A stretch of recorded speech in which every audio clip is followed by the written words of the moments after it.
नाज़रीन, घोटकी में आम माण्हू त पंहिंजी जाइ ते, पर पुलिस एहलकार बि गैर महफ़ूज़ बणियल आहिनि। पुलिस एहलकार जे घर मथां मुबैना हमलो करे तशद्दुद कयो वियो आहे।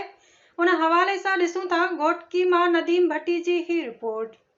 अॼु बिल्कुलु मेस जो जेको आहे माथेले जी जेको चौंकी ते पुलिस एहलकार जो एहतजाज आहे, जेको पाण खे बाहि ॾेई रहियो आहे। अचो उन्हनि सां ॻाल्हि ॿोल कंदासीं। जेको नंढड़ाई भट्टी आयो उनजो छा चवणु आहे? सर, मसइलो इहो आहे, 1995 खां वठी असांजो पुराणो केस हो गोदाम सरवर झटियाल ऐं निसार वारनि सां। उन्हनि जी राखी कंदो आहे। ज़मीन जो चकर हो, ॻोठ जो आसास ज़मीन आहे। उन में मुंहिंजा सौट बि हुया, मां बि हुयुसि। मां पुलिस एहलकार जेकॾहिं ॾाढ कयां पियो बि मूंखे न ठहे पियो। कानूनी कोर्टनि फ़ैसिला करे छॾिया नी, पोइ बि हुननि फ़ैसिलो हिकिड़ी धुर सां कयो आहे, मूंसां पुलिस अमलदार सां न कयो अथनि। हाणे उहे मालिक ज़मीन ख़तमु करे उहा ॿिए खे राखी ॾिनी अथनि। उन्हनि मूं ते अब्दुर्रहमान झटियाल ऐं इब्राहिम झटियाल वारनि मूं ते हमिलो करे ऐं मुंहिंजे घर में हमिलो कयो अथनि, भञ टोड़ कई अथनि, घर ड्राया अथनि ऐं मुंहिंजे बचनि खे धक हयां अथनि। जंहिंमें मां ड्यूटी ते हुयुमि। ड्यूटी खां वरी मां शाम जो मोटी आयो आहियां 5 बजे।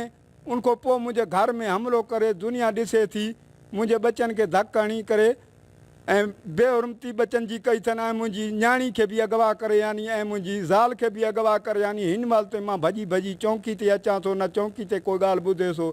सरदार अली गौर ख़ान ॾे क़ुर पाक खणी वियो आहे, उहो नी बि हिन महिल ताईं मुंहिंजो इंसाफ़ु नथो थिए। SHO घोटकी ॾे कल्ह हुकुम थियो आहे, पोइ बि मुंहिंजी अदालत कोन थी थिए।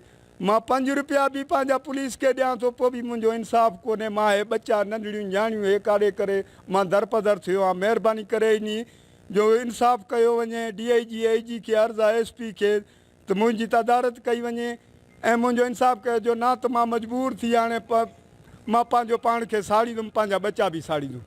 मां परेशान थी वियो आहियां, ॾाढो मां बज़न थी वियो आहियां।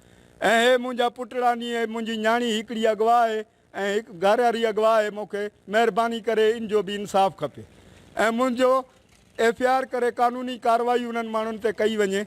बाक़ी ज़मीन आहे, ज़मीन उहा ॻोठ जो आसास आहे। जिन्हनि हमिलो कयो उन्हनि जी ज़मीन न आहे। उहे ज़मीन जा मालिक अञा ॿिया नी, जिन्हनि हमिलो कयो उहे अञा ॿिया नी। महिरबानी करे उन्हनि जिन्हनि हमिलो कयो उन्हनि अॻे बि अहिड़ा 2-3 हमला कया नी, तॾहिं बि मां जज साहिब खे दांह ॾिनी आहे। हिन महिल ते कोई मुंहिंजी तदारत न थी आहे। हाणे मां माथेले चौंकी ते अची करे महिरबानी करे मां पंहिंजो पाण खे मूंखे इंसाफ़ु मिले, जो न त मां पंहिंजो पाण खे साड़ींदुमि। असांजी माउ खणी आई भेण असांजे घर में हमिलो कयो अथई, असांजे पीउ खे धक हयां अथई। SP खे दांह ॾिनी आहे, उन बि कुझु न कयो।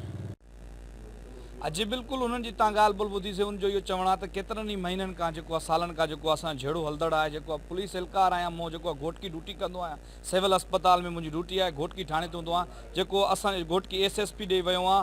मूं जेको आहे हुकुमराननि खे मर्ज़ कयां त SSP खे ऐं DIG सखर खे जेको आहे मूं सां इंसाफ़ु कयो वञे। मां ग़रीब आहियां, जेको इन टाइम जेको आहे मथेले चौंकी ते मौजूदु आहियां। कैमरामैन ख़ालिद भट्टी सां गॾु नदीम भट्टी, KTV न्यूज़ घोटकी।